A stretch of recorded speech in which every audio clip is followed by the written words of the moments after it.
بسم اللہ الرحمن الرحیم۔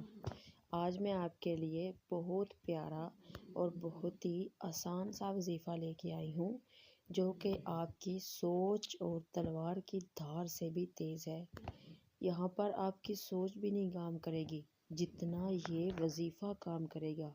ایک بار آپ میرے کہنے پہ، میرے بتائے پہ کر کے دیکھیں، آپ حیران ہو جائیں گے کہ اتنا آسان اور اتنا پاورفل وظیفہ، یہ تو تلوار کی دھار سے بھی تیز وظیفہ نکلا۔ اب دیکھیں، میں آپ کو ایک بات بتاتی ہوں، شاید آپ کو تسلی ہو جائے اور یقین آ جائے کہ یہ وظیفہ کتنا پاورفل ہے۔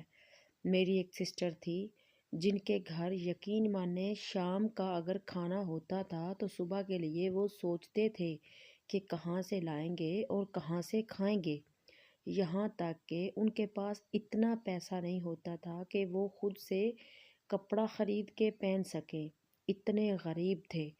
ان کو میں نے بتایا، یقین مانے حیران ہو جائیں گے کہ اب ان کا اللہ کا شکر ہے کہ اپنے کاروبار ہیں اتنے، اور مہینے کا وہ لاکھ روپیہ کما رہے ہیں، 1.5 روپیہ آمدن ان کی ہے۔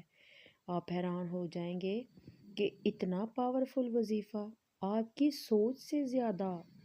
ایک بار آپ آزما کے تو دیکھیں، اس کو کر کے تو دیکھیں، دیکھ لیں گے آپ مجھے دعائیں دیں گے کہ ایسا وظیفہ اور اتنا آسان۔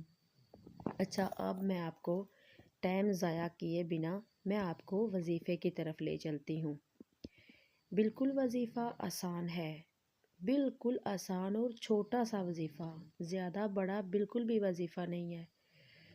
آپ نے کرنا ایسے ہے کہ پہلے تو میری یہ بات سن لیں غور سے کہ کوئی بھی وظیفہ کرنا ہو، وظیفہ چھوٹا ہو یا خواہ بڑا ہو، اس میں آپ نے نماز کی پابندی ضروری رکھنی ہے۔ دوسری بات آپ غور سے سنیں، کوئی بھی وظیفہ تب کام کرتا ہے جب آپ پہ جادو نہ ہو، ٹھیک ہے؟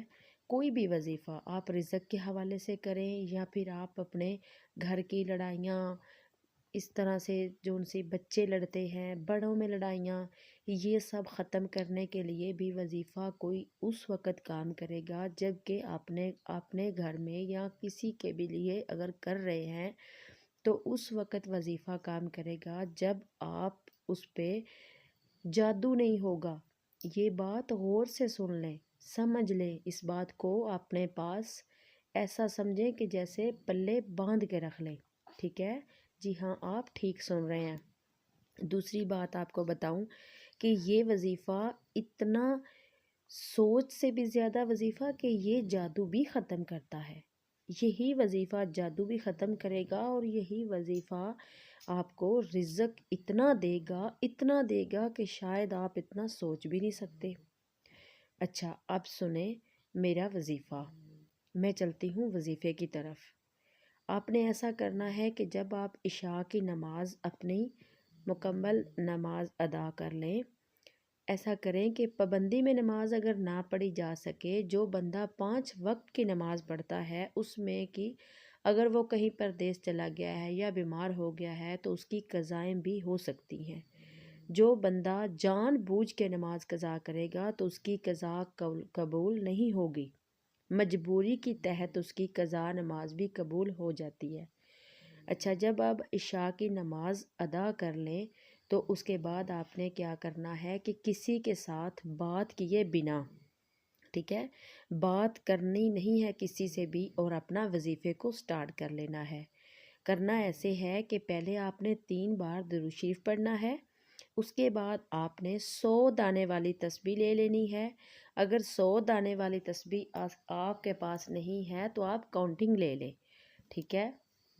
اس میں بالکل بھی اونچ نیچ نہیں ہونی چاہیے، غور سے سنیں۔ اگر آپ وظیفہ ٹھیک کریں گے تو آپ کو بالکل اثر ہوگا، بہت فائدہ ہوگا۔ آپ نے کاؤنٹنگ لے لینی ہے 129 بار آپ نے یہ سورۃ الکوثر پڑھنی ہے، اور نہ تو 30 ہونا چاہیے اور نہ ہی ایک کم ہونا چاہیے اور نہ ہی ایک زیادہ۔ جتنا میں بتا رہی ہوں آپ نے اتنی ہی کاؤنٹنگ کرنی ہے، 129 مرتبہ۔ جب آپ 129 مرتبہ پڑھ لیں تو اس کے بعد آپ نے کیا کرنا ہے کہ پھر آپ نے 3 مرتبہ درود شریف پڑھنا ہے۔ اس کے بعد آپ کرنا ایسا ہے کہ آپ کہیں ایسی جگہ پہ بیٹھیں جہاں پہ سناٹا ہو، آپ خوبصورت سی دعا کر سکیں۔ جب آپ دعا مانگ لیں تو دعا مانگنی بھی اس طرح سے ہے کہ آپ کو ایسا لگے جیسے آپ اللہ پاک سے باتیں کر رہے ہیں۔ اگر میری ویڈیو پسند آئے تو سبسکرائب ضرور کریں، بیل آئکن ضرور